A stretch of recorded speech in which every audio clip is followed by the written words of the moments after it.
This is Leslie with Positively Apex and now Positively Community.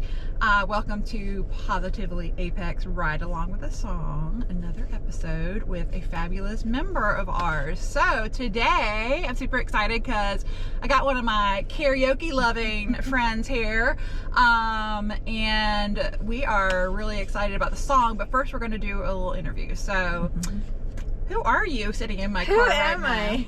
What is your name? My name is Deb Rasmussen. I'm an estate planning attorney in Apex. I'm not originally from Apex, but we've been here about 8 years. We've been in North Carolina about 8 years. Absolutely love it. Absolutely love the Apex community. And boy, everything having to do with Apex is just Where were you before? lovely. Before North Carolina was Utah. We're from Utah. Okay. So Beautiful Utah. yes, beautiful, totally different. How often do you go back?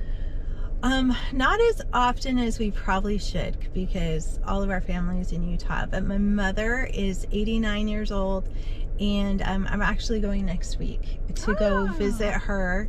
Nice. And I need to get there a lot more regularly. Oh, I bet summer is super nice in Utah. Oh, really? Is that what you would think? That's what I would think.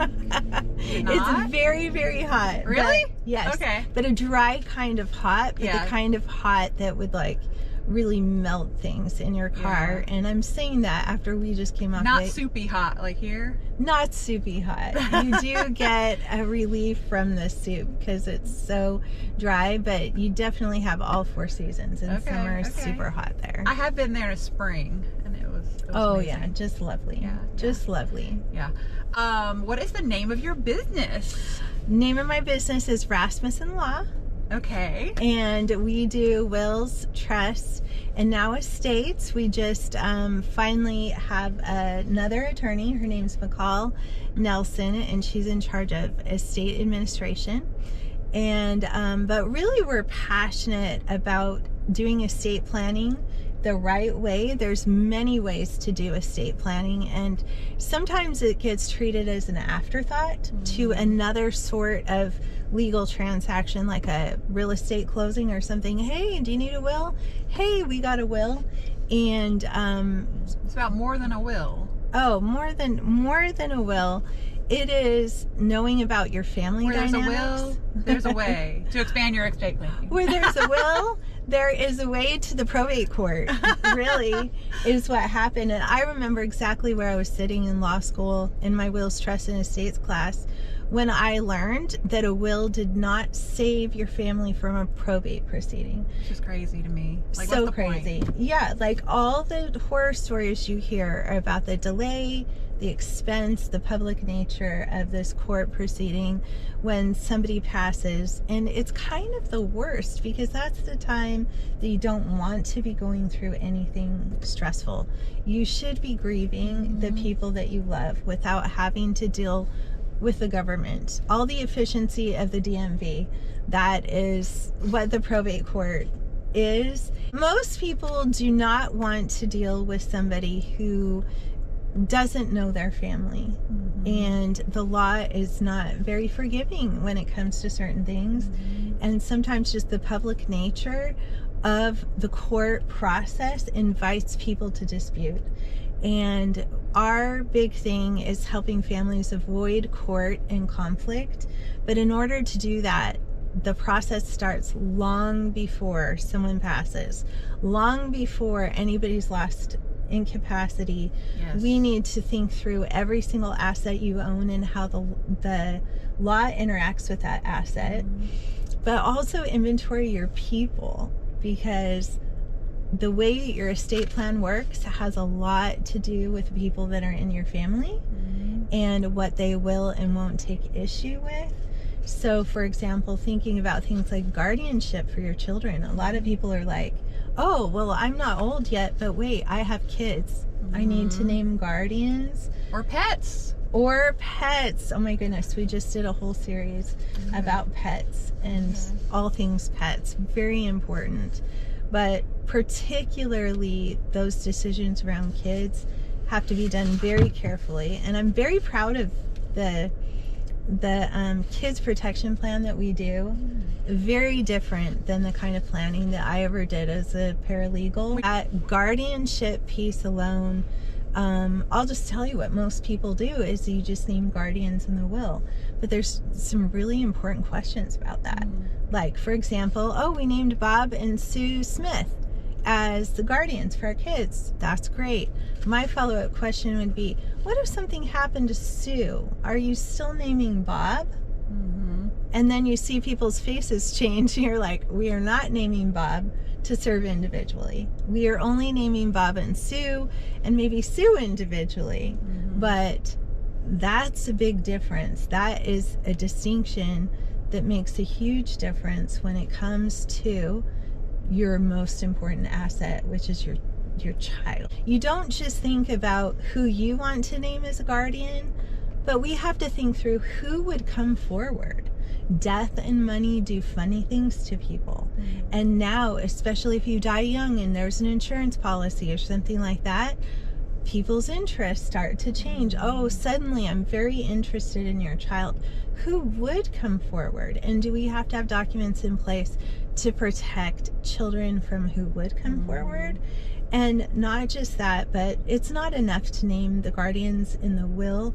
You need short-term guardianship for your children, because it's much more likely that you're going to have a family emergency and someone is going to have to suddenly help you with your kids. And we care where our kids spend the night, even for one night, don't we? Deb and her team really think through the details and the scenarios, because they've probably Maybe seen too them all. much. They've seen them all. How did you get into law? Like, what Oh made my you want to do gosh, this? this is a crazy story. I'll tell you what, I finished my undergrad later in life after I'd already had my 4 children. I have 4 beautiful children. Hi kids, if you watch this. But I finally finished my undergrad and I thought, okay, now I've arrived. That took me forever because I raised my kids, I homeschooled my kids, I did all these other things, and I finally finished my degree, and then I went back to doing what I was doing, which was little business on the side and just serving in the church and helping my neighbors and this happy little life. And I went to this conference. BYU has a big conference called Education Week. It's fantastic. You can just take classes on just about anything for a week. And I was in a marriage seminar of all things. It was Marilee Boyack, who is one of my heroes. She's an author, but very good marriage seminar. But she said, I became a lawyer after I had my kids because I wanted to be a lawyer from the time I was a little girl. And I thought, I just didn't hear anything she said after that. And I'm like, why am I so stuck on that?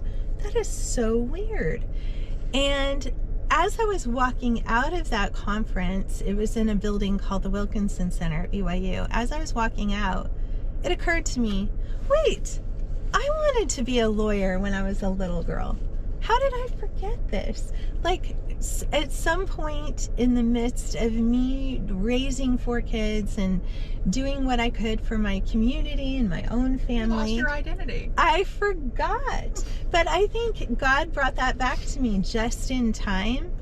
I mean, just in time, because as I exited the back of the building, I had another thought occur to me. Prepare to take the LSAT with Brent Dunn. I'm going to cry telling you this because Brent Dunn is my friend Shauna's husband, who owns an LSAT prep company. And I thought, well, yeah, if I'm going to take the LSAT, of course I would take it from Brent Dunn. He's an amazing teacher, and I knew I could get in with someone like him. At that moment, and I kid you not, Brent Dunn crossed my path on his bicycle.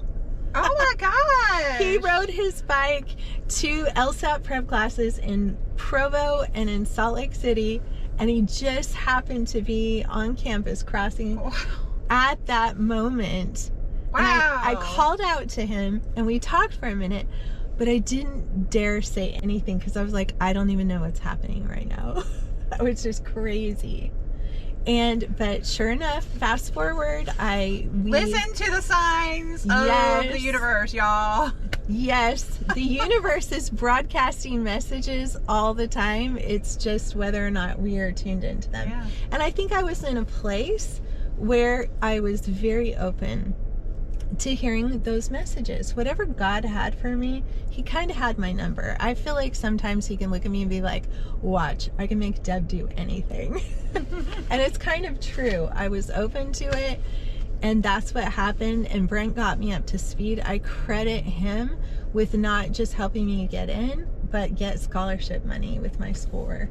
He was amazing, and we already knew at that point that we might be moving to North Carolina. And I thought, wow, does that mean I'm going to go to law school in North Carolina? And that's what happened. I went to Campbell Law. Go Camels! And I've heard that's a very good law school. Oh my gosh, I had the most amazing experience. You hear so many things about law school just being rough and brutal and all those things, and it was a special kind of hard that only lawyers appreciate, I think. But it was such a fantastic experience. The other students, the faculty, the support, and just the network of being in downtown Raleigh. Yeah, downtown Raleigh. It's so interesting to me that's there versus out in Bowie's Creek. Yeah, out in Bowie's Creek. We just went there for just this past weekend because I'd never made the pilgrimage to Bowie's Creek. Oh, wow. But I thought, this is a beautiful campus, but right there in Raleigh, you have access to the court system. So whereas the Campbell kids might have to compete with the UNC and Duke and other kids for these high-level internships, well, Campbell, while the semester's on, we had an advantage of being able to get in at the North Carolina Supreme Court, the Court of Appeals. I loved doing an externship for Judge Flood at the North Carolina Court of Appeals. And I loved learning from Judge Tyson at Campbell. He taught a class, real property planning, that was fantastic. And then I ended up clerking for Chief Judge Stroud while she was the chief upon graduation. So I don't think any of those opportunities would have been available to me if we weren't right there, right downtown. And look at you now. You've just had your recently your 1-year anniversary, right? Yes. Yeah. In May. Of her own firm. Yeah. Which I didn't think I was going to do, but here we are. Yeah. And tell us about your team. Who's on your team? Oh my gosh, I have the best team ever. And well, it starts with Christina. She's my paralegal, and she's been with me from the very beginning. I took her with me from the last firm. She was a paralegal and I was an associate. I brought her with me. She's just so good at technology, but she is a researcher at heart. This woman will pore over land records from 200 years ago to try to figure out who the neighbors were and where they went. Just family history for fun. And I'm also into family history, but she is next level. And I just knew that she would be such a careful paralegal. She pays attention to detail.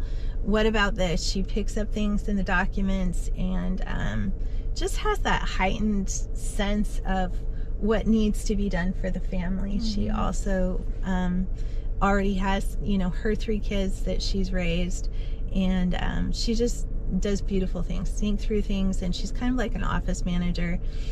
Then we have Angela, who's client services director. She is fantastic. Any of you who have talked to Angela on the phone, you're like, she does have Angel in her name, and that is what your interaction with her is going to be like, because she is just so thoughtful, and her job is to make sure that the client experience is fantastic start to end for everybody. So if things come up, if somebody needs to be accommodated in some way, or there's a difficult family situation or communication that has to happen in just the right way, Angela's on it. She's the one. Then we have Bethany, who is a finance major at NC State. So sharp. She's cross-trained on every single job. She's actually Christina's daughter, kind of Christina's mini-me. And she's more into the finance side, which maybe I should mention, because a lot of estate planning attorneys do trust, but there's a part that's generally missing when you do the trust. A trust is like a container. Think of it like an empty bucket. Technically, it's a relationship, but I think it's easy to think about as like this bucket. So if you create a trust, imagine you've created an empty bucket with some awesome instructions, like layers of contingencies. Like, if I'm incapacitated, do this. If I die, do this. And if you give stuff to this beneficiary, if they're addicted to drugs, do this. I mean, just like all these layers of instructions. If me and all my descendants are taken up in the rapture, do this. Right. I mean, like all scenarios. Yeah, we try to think through everything. But it's probably kind of fun to think of all the scenarios sometimes. I think it's fun. I'm a pretty creative person. I can think of scenarios now. Yeah. Sometimes I have to tone it down when I'm talking about death in the happiest way. So be a little aware of that. But this bucket that is a trust, if you don't put anything in it, all those beautiful rules you just made apply to absolutely nothing. So traditionally what we see at law firms is they have you sign something that says, hey, I created a trust. I understand now that somehow I've got to put stuff in this bucket by like retitling accounts and changing beneficiary designations. And now I'm signing away that I will do that. And then you can guess what happens next. They procrastinate and don't do it. Yeah, they don't do it. And if you don't do it, then your trust is absolutely nothing. Wow. So this is one of the things that we set out to totally change. We walk our clients through every part of the process. They have unlimited help and instruction from us on how to get their trust funded. We check off each asset as it's done. Nice. And we even have a concierge service. Like micromanaging in the best way.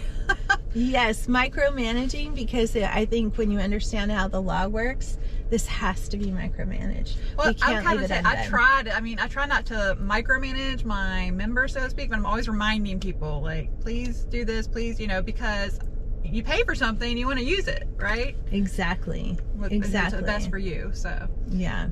So tell us real quick, what's the difference between a will and a trust and an irrevocable trust and all those blah, blah, blah words? Okay. I think that's one of the biggest questions that people have, is whether I should do a will or a trust. And a trust is really, and when I say a trust, I'm talking most of the time about a revocable living trust. So what this acts like is a will substitute to say who gets stuff when you die. But the big difference is a will actually triggers a probate proceeding. Because what's the first thing that has to happen with a will is that it has to be now authenticated in the probate court. A judge has to say, yeah, well, this looks like, the person signed it, looks like there were witnesses, looks like the witnesses were in the same room with the people who signed and in the same room as each other. I mean, there's a million little things they have to walk down to say if that will was actually authentic. And wills get kicked out all the time, especially, oh my goodness, these ones that people do with AI and whatever, and they're just not executed correctly, or they contradict other documents. And we've had some really financially savvy people like print out a will and a trust and execute them both, and they contradicted each other. It's just like a lawsuit waiting to happen. And where money's involved, that lawsuit's probably going to happen. So a trust is a little bit different in that it can say all the same things as a will, but instead of just covering when you die like a will does, it can also cover a period of your incapacity, which is huge. A lot of us are going to pass through a time of incapacity before we die, and we don't want all of our assets frozen. The other big thing is that a trust is private. Nothing has to be filed with the court. Your trustee can bring the trust to our office and say, okay, now what do I do? And we can help walk them through what happens next. So I feel like there's so much more we could talk about, but that's the reason you should schedule a consultation. Yes, with Deb. free consultation. Because then she can really figure out what your specific needs are, where you're starting at, where you need to go, depending on all your different factors in your life, your assets, your children, your age, all that kind of stuff. So we need to do that for sure. Yeah. And other than that, I just have a few quick questions. Yeah. Well, first of all, how does someone set up a consultation with you?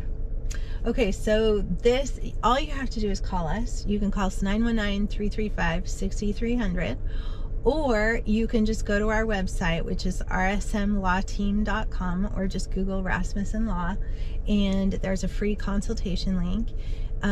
Everything starts with that 15-minute free consultation, but we're mostly at that meeting telling you what comes next, which is the life and legacy planning session.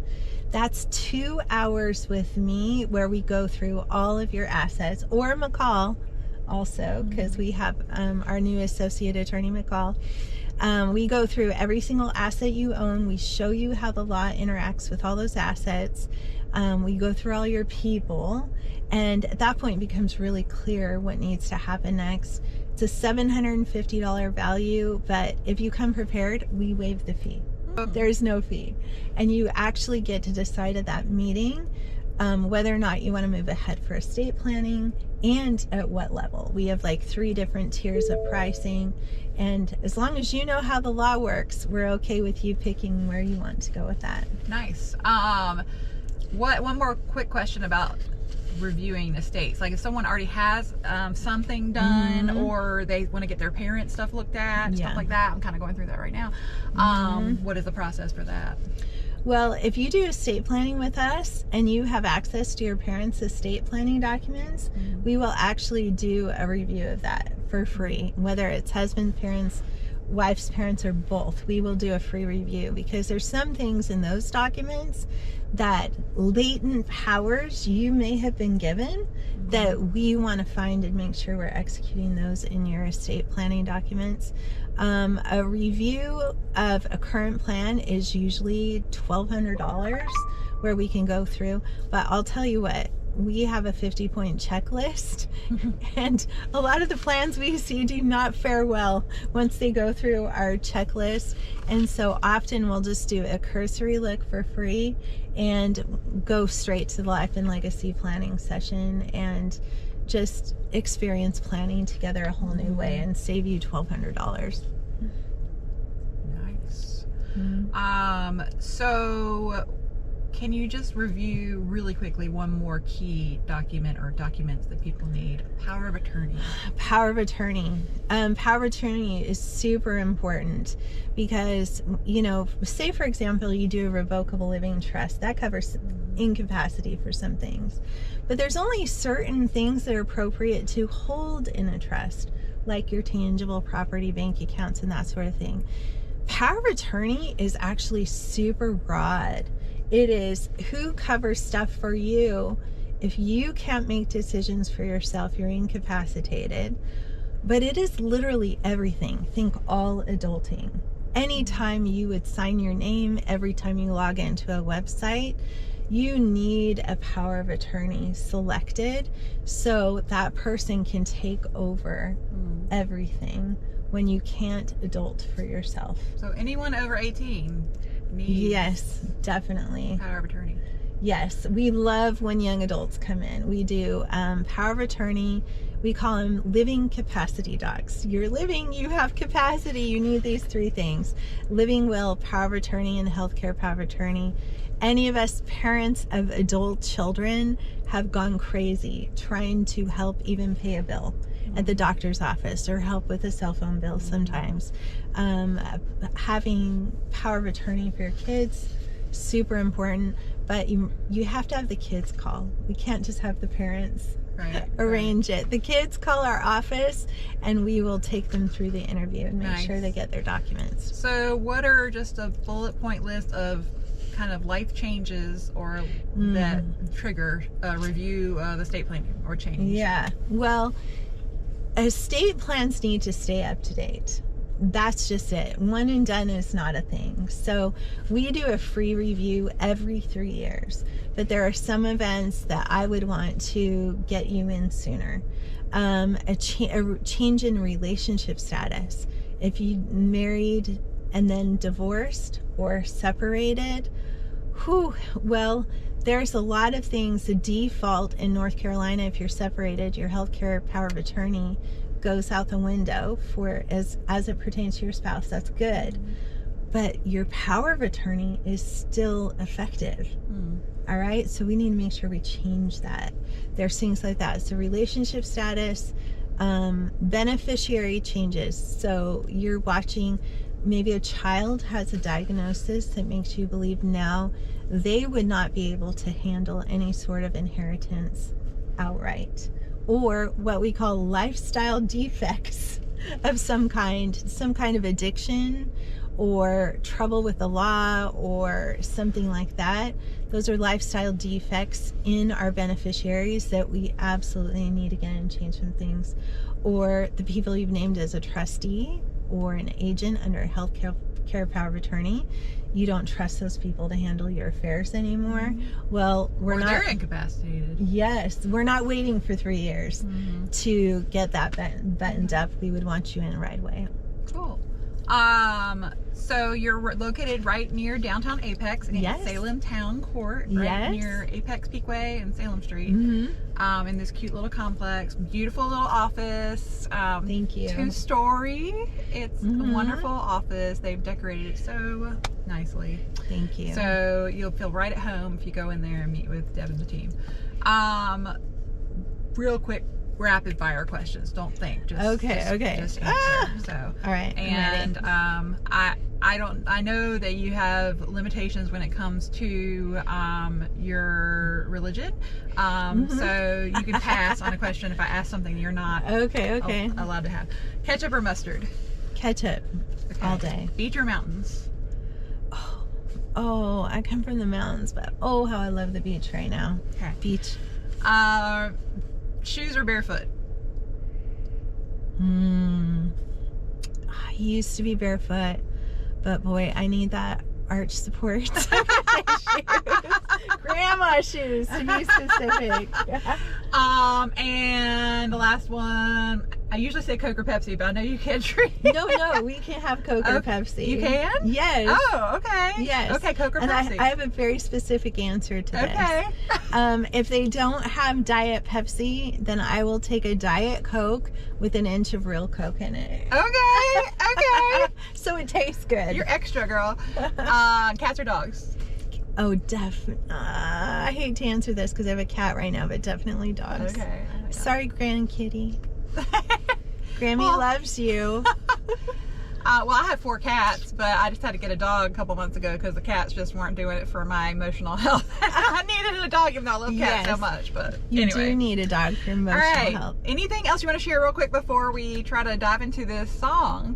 Okay, let's just say something about the song. Okay. Because this song is Taylor the Latte Boy. Okay. We do not own the rights to the music, by the way. We do not own the rights to the music. And we are also not Kristin Chenowith. That is a really important point. I have never had a latte in my life. I have never had coffee in my life. I chose this song. You helped me choose this song because I think it's funny. And she's done it at karaoke with me before. I did it, karaoke night. I have changed the words sometimes to, instead of Taylor the Latte Boy, I have sung it as Lar, the computer boy, because that's my husband, is Lars Rasmussen. Hi, Lars. But I think we'll just sing it as is. Yeah. And I don't know the song very well. I've just heard her sing it and I listened to it a couple times. I knew we were going to do it, but I'm just going to roll with it because I'm literally going to be rolling and driving safely with buckled up and not looking at the camera a lot. But we're going to just try our best. All right. There's a boy who works at Starbucks who is very inspirational. He's very inspirational. Because of many things. I come in at 8:11 and he smiles and says, "How are you?" And he smiles and says, "How are you?" I could swear my heart grows wings. So today at 8:11, I decided I should meet him. I decided I should meet him in a proper, formal way. Today at 8:11, when he smiled and said, "How are you?" I said, "Fine, and my name's Kristin," and he softly answered, "Hey." I said, "Hi, my name is Kristin. Thank you for the extra phone." And he said his name was Taylor, which provides the inspiration for this poem. Taylor, the latte boy, bring me Java, bring me joy. Oh, Taylor, the latte boy, I love him, I love him, I love him. So I'd like to get my nerve out to recite my poem musical. He liked the fact it's musical because he plays guitar. So today at 8:11, Taylor told me he was playing in a band down in the village, in the basement of a bar. And he smoothly flipped the lever to prepare my double latte. But for me, he made it triple, and he didn't think I knew. But I saw him flip the lever, and for me, he made it triple. And I knew that triple latte meant that Taylor loved me too. I said, "What time are you playing? Thank you for the extra He said, "Keep the 355 because this triple latte was on him." I definitely have to add this to my playlist. Taylor, the latte boy, bring me Java, bring me joy.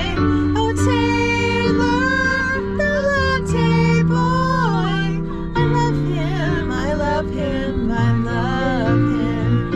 I used to be the kind of girl who'd run when love rushed toward her. But finally a voice whispered, "Love can be yours if you step up to the counter and order Taylor, the latte boy. Bring me Java, bring me joy. Oh, Taylor, the latte boy. I love him, I love him, I love him. So many years my heart has waited. Who'd have thought that love could be so caffeinated? Taylor, the latte boy. I love him, I love him, I love him. I love him, I love him, I love him.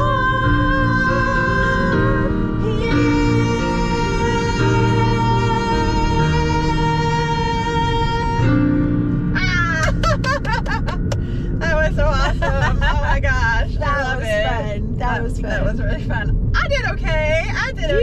You did awesome. I listened to it like 3 times this morning. That was so good. It was so good. Oh my gosh.